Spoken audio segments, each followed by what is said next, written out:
أعوذ بالله من الشيطان الرجيم بسم الله الرحمن الرحيم. Jadi sebenarnya tidak ada yang bertentangan gitu, Pak Juma. Baik. Ya. Saya kembali, saya ulangi dengan narasi Anda yang begitu panjang. Saya mau tanya kepada saudara, menurut Yesus, Injil mana yang harus diberitakan kepada semua bangsa muridnya? Jawab.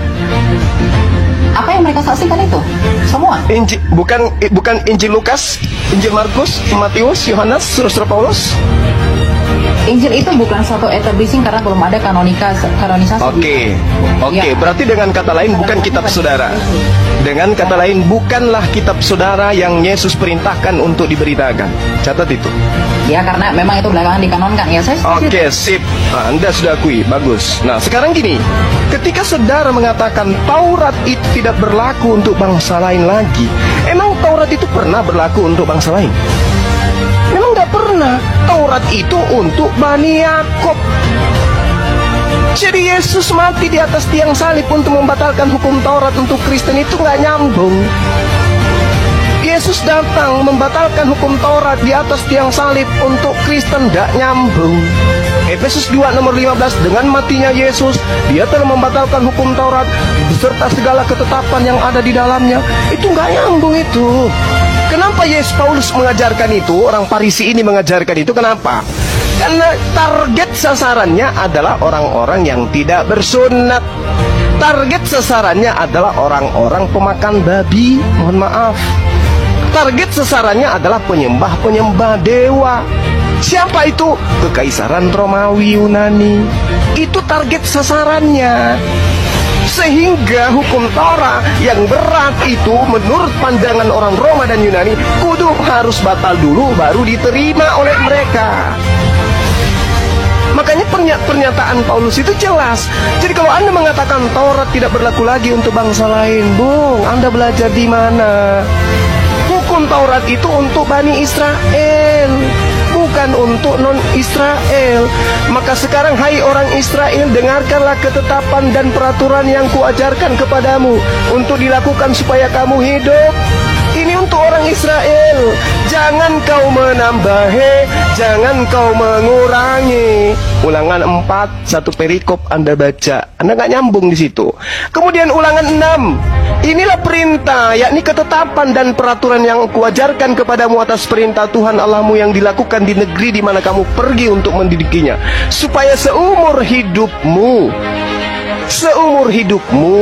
engkau, anak cucumu takut akan Tuhan, berpegang pada segala ketetapan yang dan perintahnya yang disampaikan kepadamu, supaya lanjut umurmu. Maka dengarlah, hai orang Israel. Tak ada itu, Bang. Taurat itu untuk Bani Israel. Kalau Anda kurang yakin, silakan Anda baca di dalam Ulangan 33. Hukum yang ada untuk Bani Yakub saja, bukan untuk Anda. Jadi kenapa Yesus mati untuk Anda? Apa hubungannya? Kalau Yesus datang untuk membatalkan dalam perspektif Anda menggenapi, kenapa untuk Anda? Anda sopo? Di dalam di Ulangan 33 dijelaskan, Musa telah memerintahkan hukum Taurat kepada kita, satu milik bagi jemaah Bani Yakub. Anda Bani Yakub? Bukan. Satu lagi, Yeremia 31:31, aku akan membuat perjanjian baru dengan Bani Israel dan Bani Yehuda. Anda Bani apa? Hah? Bukan Anda. Jadi ngapain Yesus mati di atas tiang salib untuk Anda? Ngapain? Tujuannya untuk membatalkan hukum Taurat. Iya, berarti Yesus untuk Bani Israel, bukan untuk Anda. Kalaupun dia dibaksakan untuk mati sebagai persembahan kepada dewa, dia dipersembahkan untuk Bani Israel, bukan untuk Anda. Kecuali Anda benar-benar Romawi dan Yunani yang dihadiahkan konsep Tuhan, dihadiahkan kitab, baru betul. Aku ini adalah Bani Romawi dan Yunani, pengikut Paulus yang meminjam nabi yang datang kepada Bani Israel untuk kami tuhankan. Itu baru betul. Saya jempol kalau Anda jujur di situ. Yang pertama, Anda sudah mengakui jemaat mula-mula yang didirikan oleh Petrus adalah jemaat bersunat. Berarti mereka bukan Kristen. Mereka adalah Bani Israel yang percaya Yesus utusan Tuhan, belum terkontaminasi dengan ajaran Farisi. Sedangkan yang di Antioquia murni mutlak absolut pengajaran Farisi. Muncullah Kristen penyembah manusia, dan itu Anda aminkan hari ini. Makanya saya tanya, Injil mana? Injil Lukas? Bukan. Markus? Bukan. Injil yang mana? Ya Injil Yesus. Mana Injil Yesus itu? Baca kitab Anda. Kalau Anda punya Bible, saya ajarin sekarang. Di dalam Yohanes 1 nomor 48, Yesus memanggil Filipus. Filipus, ikutlah denganku. Dia ikut denganku wahai Filipus. Filipus disebut namanya, ada legalitas dari Yesus untuk Filipus. Lalu kemudian di Kisah Para Rasul 8 di nomor 35, Filipus memberitakan tentang Injil Yesus.